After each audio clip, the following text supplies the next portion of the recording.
So I went live last night, Off Work Sports, and I was trying to do this to get the live reaction to me.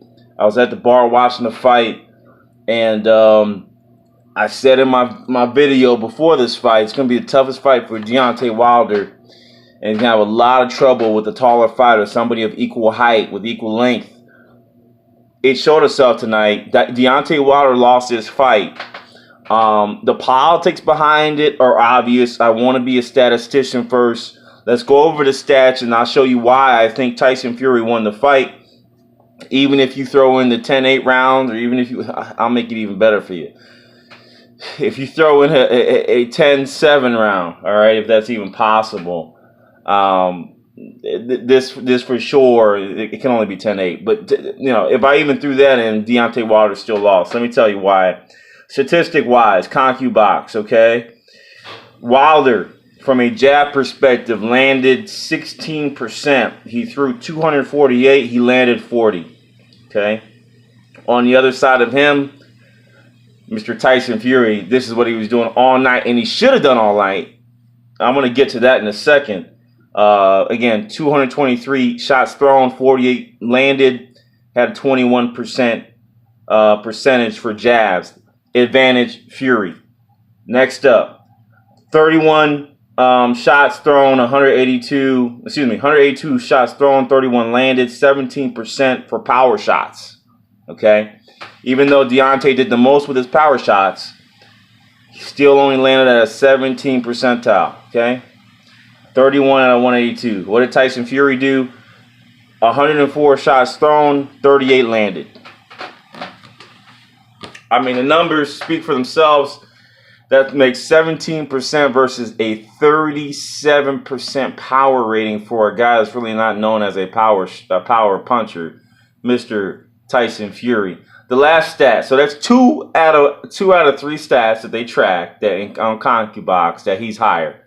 The last stat, 430 total punches thrown versus 71 punches landed for Deontay Wilder. That's a 17 percentile. And then we have Tyson Fury, who threw 327 punches but landed 84 of those, which puts him at a 26 percentile. That's nearly a 10% gap. Okay, 10% gap. All right. You throw that in with 2 10-8 rounds to Deontay, I'll give it to you, all right? Even though I don't think he won all those rounds 10-8, I'll give it to you. He still didn't come out winning this fight, okay? Now, here we go. I'm a stat guy, right? But now we have to get into politics. Let me see what else I got to throw out there for you guys. Let's go into Deontay's past a little bit. I just want to touch base on what he usually does, okay? Deontay, on average, usually throws about 40% of a percentage landage on his shots. He throws 10% body shots, okay?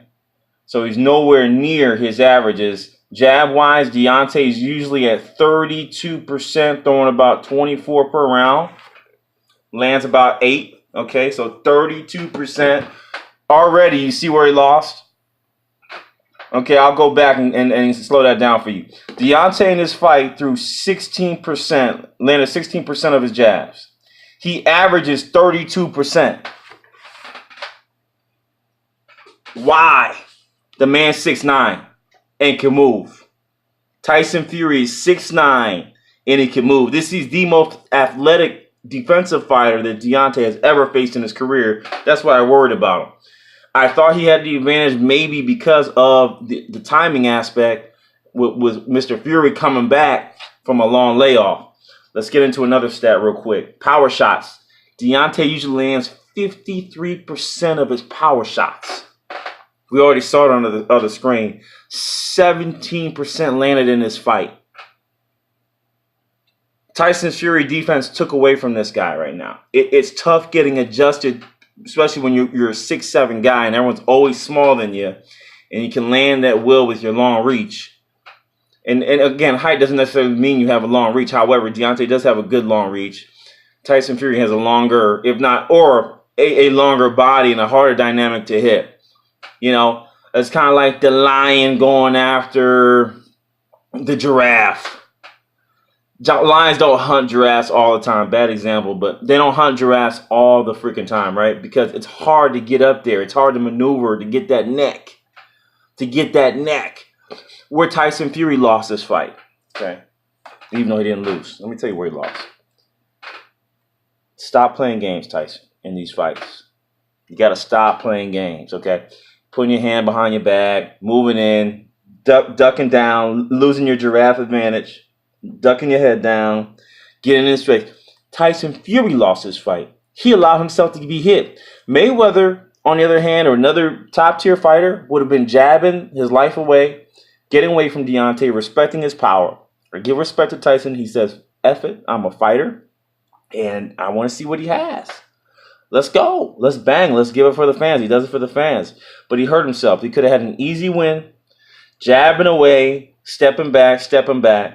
And because he's in the U.S., and because everyone wants that Joshua fight, that $100 million plus fight, once Deontay got the second knockdown on him, it was clear to me that this was going to be a draw. I said it in the bar. If anyone was watching my tall self in the bar, probably no one was, but I said draw. Even though I wanted Tyson Fury to win the fight, I said draw because I knew there's too much money at stake next year for an AJ versus Wilder fight. And if AJ doesn't come through here, very suspicious. In my opinion, from what I've seen from AJ, it'd be interesting to see him fight. I'm going to say it right now.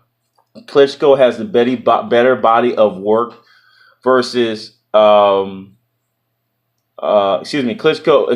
has a better body of work as far as fights versus AJ. But I still have AJ. I'm not gonna be stupid. I still got AJ as number 1, and then Fury number 2, and Wilder number 3. From a skill set perspective, if I was being honest with my heart, I would say Fury is the number 1 fighter in the world. Because he fought Klitschko at a younger age. However, Klitschko said he was in better shape fighting AJ than he was fighting Fury. So that's why I'm giving AJ the benefit of the doubt, because he was saying Klitschko, this was one of my best moments. I was in my best shape.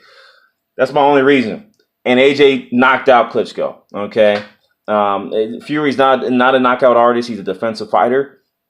So again, those two are kind of a tubble between who's 1 or 2.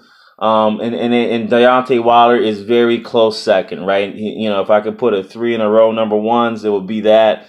And it's going to be the night of the fight and how they perform and the game plan that's going to change it. It's all on coaching. That's another thing here. That's another coaching wise. Deontay Wilder needs to bring somebody else in.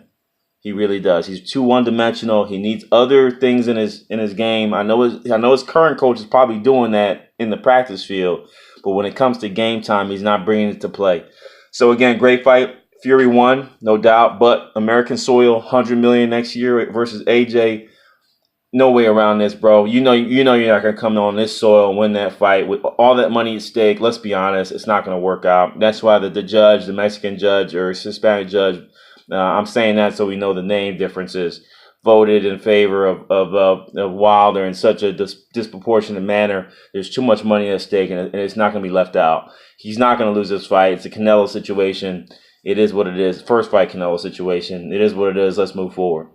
Peace out. Off Work Sports. Fury won the fight, but politics at hand. Too much money. Can't play games here. Jab away, move. Jab away, move. Stop getting close. Wilder versus Joshua next year. Let's go. Peace.